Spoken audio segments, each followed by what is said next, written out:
हमारे महाराज जी से किसी ने पूछा, महाराज जी सत्संग में नींद क्यों आती है? तो महाराज जी बोले, थका मांदा व्यक्ति उसको फूलों की सेज मिल जाए तो स्वाभाविक नींद तो आएगी ही। तो कथा कीर्तन सत्संग ये फूलों की सेज है, इसलिए नींद आ जाती है। पर ये तो महाराज जी ने थोड़ा संतोष देने के लिए कहा। सच्ची बात यह है, तुलसी पूर्व पाप ते हरि चर्चा न सुहाय। पूर्व का पाप प्रबल होता है तब कथा कीर्तन में जप में नींद आती है। तमोगुण समाप्त हो जाएगा, सतोगुण बढ़ जाएगा तो नींद नहीं आएगी। महाराज जी से किसी ने पूछा, महाराज जी जब माला लेते तब नींद क्यों आती है, इसका समाधान कीजिए। तो महाराज जी बोले, पहले आप हमारे प्रश्न का उत्तर दीजिए, जब नोट गिनते तब नींद क्यों नहीं आती है?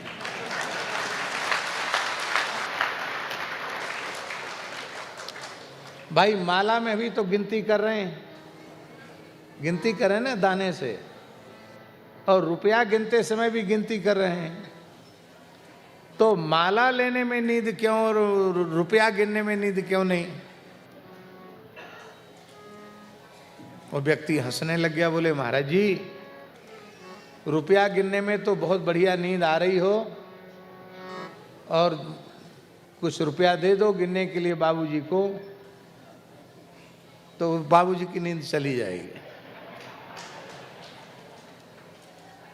क्यों? देखिए, बहुत ध्यान से सुने।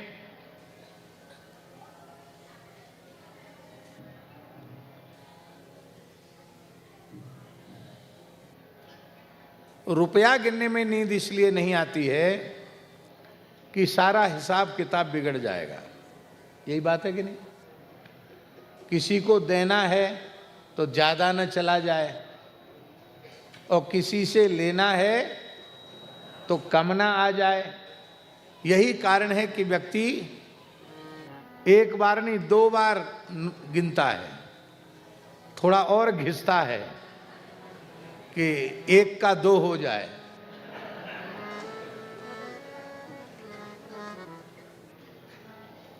एक का 2 नहीं होता है, वो तो 1 ही रहेगा। पर व्यक्ति फिर भी सावधानी रखता, कहीं 1 में 1 नोट चिपक के न चला जाए। अब ध्यान दे करके सुने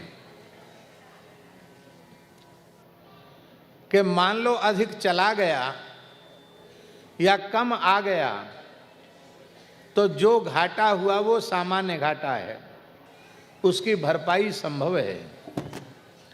पर सत्संग में हम सो गए, भजन में हम सो गए, और वही अंश वही वाक्य हमारे जीवन में परिवर्तन लाने वाला था, हमारा परम कल्याण करने वाला था, और उसके सुनने से हम वंचित रह गए, तो हमारा कितना बड़ा घाटा हो गया।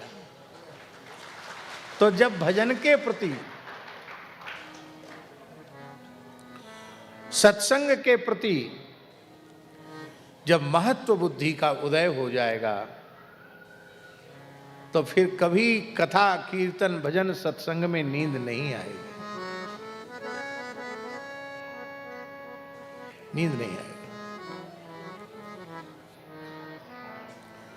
राजस्थान के एक गांव में हम गए, मेड़ते में कथा हो रही थी। मेड़ते जो मीराबाई का जन्म स्थल है, वहाँ से गांव में गए। वहाँ एक पुराना स्थान है राम स्नेही परंपरा का।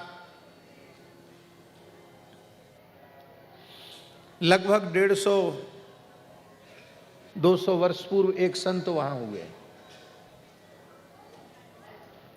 उनके बारे में कहा जाता है, वो एक पेड़ के ऊपर चढ़ कर के भजन करते थे। पेड़ की डाली पर पैर लटका के बैठते और वहीं भजन करते। और नीचे झील थी, तालाब, तैरना उनको आता नहीं था, इसलिए वहां पैर लटका के बैठ के भजन करते थे कि मरने के डर के मारे नींद नहीं आएगी।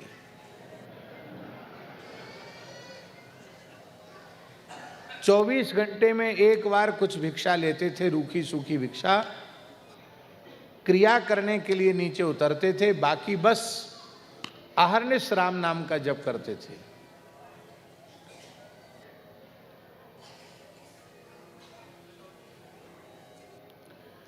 छह महीना हो गए उनको इस तरह से। 6 महीने में 1 मिनट नहीं सोए वो। कितने महीने? आधे क्षण के लिए सोए नहीं, वो आंखें ही बंद नहीं की। ऐसे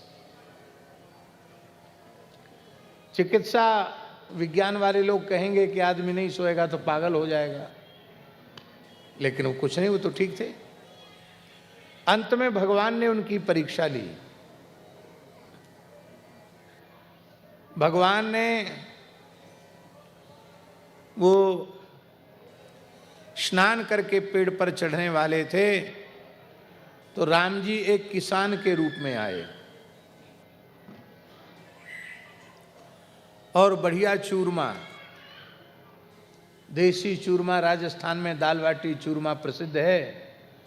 ऐसा चूरमा महंत जी, वो चूरमा, देसी चूरमा अलग होता, कड़ाही का अलग होता, देसी अलग होता है। उसको भूभुर में कंडे में सेका जाता है और फिर बढ़िया गुड़ डाल करके चूरमा बनाते हैं। इतना घी डालते हैं कि चूरमा ऐसे लें तो यहाँ से घी टपकने लग जाता है। चुचैमा घी का चूरमा वो एक पात्र में लेके आए भगवान। हैं? हाँ तो भगवान लाए, उनको 24 घंटे में एक आधी रोटी खा के भजन करते थे वो। भगवान ने कहा भजन पीछे कर लेना, पहले ये खाओ। पीछे पड़ गए, हाथ पकड़ लिया। तब आपने राम राम करते हुए कहा कि हम चूरमा खाने के लिए साधु नहीं बने। तब किस लिए बने साधु? बोले रघुनाथ जी का दर्शन करने के लिए साधु बने हैं। इतना सुनते ही किसान की जगह राम जी प्रकट हो गए। किरीट मुकुटधारी, धनुर्बाणधारी भगवान श्री राम प्रकट हो गए। हृदय से लगाया और उसके बाद राम जी दर्शन दे के गए। बोले क्या चाहिए? बोले बस आपके भजन में लगे रहें, कुछ नहीं चाहिए। राम राम करते रहें और कुछ नहीं चाहिए। आपके चरणों में प्रेम हमारा बढ़ता रहे, आपके नाम में प्रेम बढ़ता रहे। इसके बाद उनके शरीर से एक देवी निकली। उन संत के शरीर से एक देवी निकली और बहुत जोर से चिल्लाई, नहीं आऊंगी, नहीं आऊंगी, नहीं आऊंगी, नहीं आऊंगी, कभी नहीं आऊंगी। तो उन्होंने कहा देवी तुम कौन हो? भीतर घुसी थी, अब नहीं आओगी, कौन हो तुम? उसने कहा मैं निद्रा देवी हूं।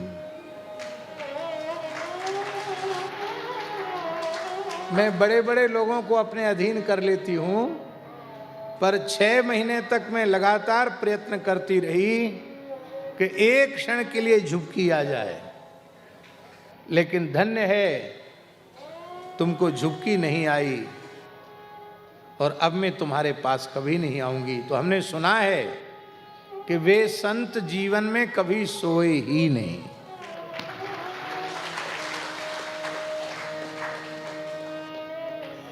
सोना क्यों जरूरी है? इसलिए जरूरी है कि सोने में शरीर को विश्राम मिलता है और सोकर के शरीर को जितना विश्राम मिलता है उससे अनंत गुणित विश्राम यदि राम नाम लेने में मिल जाए तो सोने की क्या आवश्यकता है। इसलिए जब भजन का स्वाद आने लग जाएगा तो न भूख रहेगी, न प्यास रहेगी, न निद्रा रहेगी। फिर एक एक क्षण में भगवान का नाम प्रकट होगा। और यही प्रहलाद जी की स्थिति है।